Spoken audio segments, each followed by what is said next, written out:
പൊന്മന കാട്ടിൽ മേക്കതിൽ ദേവീക്ഷേത്രത്തിൽ വൃശ്ചികോത്സവം സമാപിച്ചു. കുടിലുകളിൽ ഭജനം പാർത്തു വന്ന ഭക്തർ കാട്ടിലമ്മയുടെ തിരുമുടി ദർശിച്ച് അനുഗ്രഹം വാങ്ങി വീടുകളിലേക്ക് മടങ്ങി. വെള്ളിയാഴ്ച അഭൂതപൂർവമായ തിരക്കാണ് കാട്ടിൽ മേക്കതിൽ ദേവീക്ഷേത്രത്തിൽ അനുഭവപ്പെട്ടത്. ക്ഷേത്രതന്ത്രി തുറവൂർ ഉണ്ണികൃഷ്ണന്റെ മുഖ്യ കാർമ്മികത്വത്തിലായിരുന്നു ഉത്സവ ദിവസങ്ങളിൽ വിശേഷാൽ പൂജകൾ നടന്നു വന്നത്. ഉത്സവത്തോടനുബന്ധിച്ചുള്ള തിരക്ക് നിയന്ത്രിക്കാൻ പോലീസ്, അഗ്നിരക്ഷാസേന എന്നിവരുടെ സേവനങ്ങളും 12 ദിവസം സൗജന്യമായി മെഡിക്കൽ ക്യാമ്പും ഉണ്ടായിരുന്നു.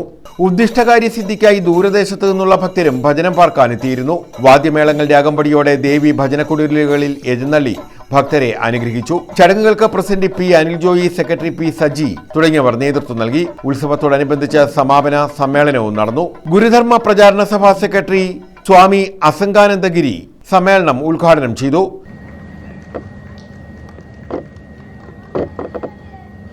ക്ഷേത്രം trust president P Anil Joy അധ്യക്ഷത വഹിച്ചു. മാതാ അമൃതാനന്ദമയി മഠം സൂക്ഷ്മാമൃത ചൈതന്യ മുഖ്യപ്രഭാഷണം നടത്തി. G Natarajan, C P Sudheesh Kumar, Sathyanesan, Santhosh Thuppassery, P Sreekala, Sujimol, G Jayaram, Karthikeyan, B Anilkumar, Sajith Ranji തുടങ്ങിയവർ പങ്കെടുത്തു.